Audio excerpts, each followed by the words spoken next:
नमस्कार. आपल्या उजनी धरण अपडेट न्यूज चॅनलमध्ये आपल्या सर्वांचं मनापासून स्वागत. आज 28 फेब्रुवारी 2026. सध्याला उजनी धरणाची काय स्थिती आहे, उजनी धरणातून कोणत्या योजनेतून पाणी किती चालू आहे आणि कोणती योजना बंद केली आहे याची आपण सविस्तर माहिती घेणार आहोत.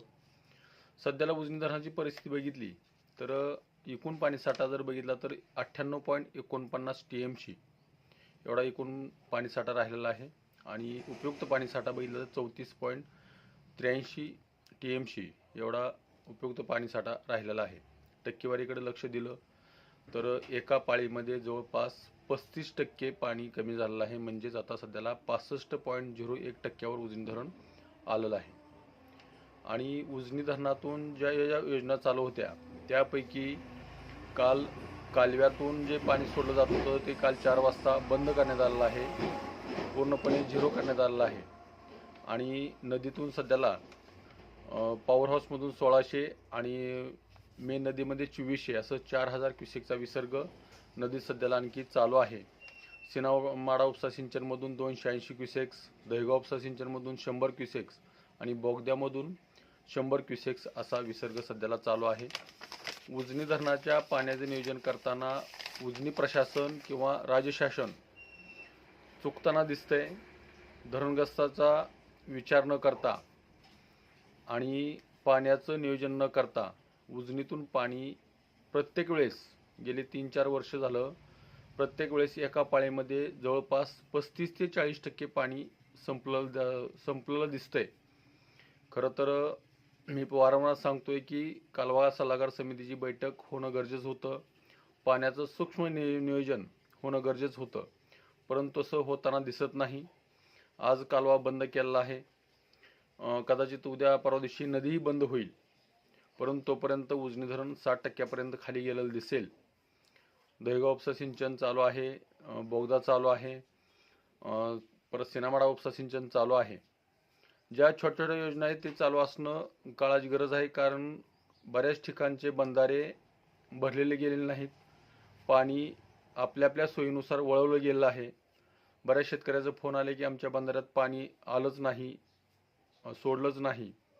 मधूनच कुठंतरी पाणी बाहेर आपल्या राजकीय दबाव वाढवून ते पाणी वळवलं जातंय. आणि दुसरी गोष्ट अशी की काही लोक ट्रोल करायला दिसत आहेत की तुम्हीच अधिकारी व्हा, तुम्हीच पाण्याचे नियोजन करा आणि तुम्ही किराणा दुकान चालवताय, किराणा धंदा करताय, याविषयी ट्रोल होताना दिसतंय. परंतु माझी तळमळ एवढीच आहे की उजनी धरण ज्या गोष्टीसाठी किंवा ज्या उद्देशासाठी निर्मिती झाली तो उद्देशाला हरताळ पासला जातोय. ते उजनी धरण प्रशासन असेल किंवा राज्य शासन असेल, शासन कोणाचं असू द्या, पक्षाशी देणं घेणं नाही. फक्त शेतकऱ्यासाठी, शेतीसाठी आणि पिण्यासाठी पाणी मिळालं पाहिजे. ज्या लोकांनी आपल्या जमिनी दान केल्या धरणासाठी त्यांच्यावर अन्याय झाला नाही पाहिजे. आणि खालील जे शेतकरी पाण्यासाठी आसुसले आहेत त्यांनाही पाणी मिळालं पाहिजे. परंतु त्यासाठी सूक्ष्म नियोजन होणं गरजेचं आहे, कारण आतापर्यंत गेल्या 5-6 वर्षामध्ये असं नियोजन होताना दिसत नाही. राजकीय दबावपोटी असेल किंवा राजकीय प्रेशरसाठी असेल, पाणी ज्या त्या योजनेसाठी वापरून घेण्याची प्रक्रिया होते, पण त्याचा फटका धरणग्रस्त शेतकरी आणि ज्या उजनी धरणावर अवलंबून असणारे शेतकरी यांना बसताना दिसतोय. ज्या त्या शेतकऱ्यासाठी ज्या त्या योजनेसाठी योग्य प्रमाणात पाणी सोडलं आणि ते कडपर्यंत टेल टू हेड पाणी पोचलं तर कोणाची तक्रार राहणार नाही.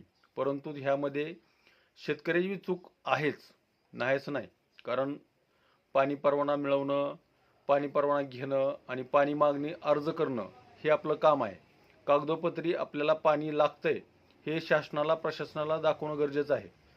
आणि ज्यावेळेस आपण असं करत नाही तोपर्यंत शासन आपण काहीच करू शकत नाही. कारण मागणी असेल तर पाणी राहील.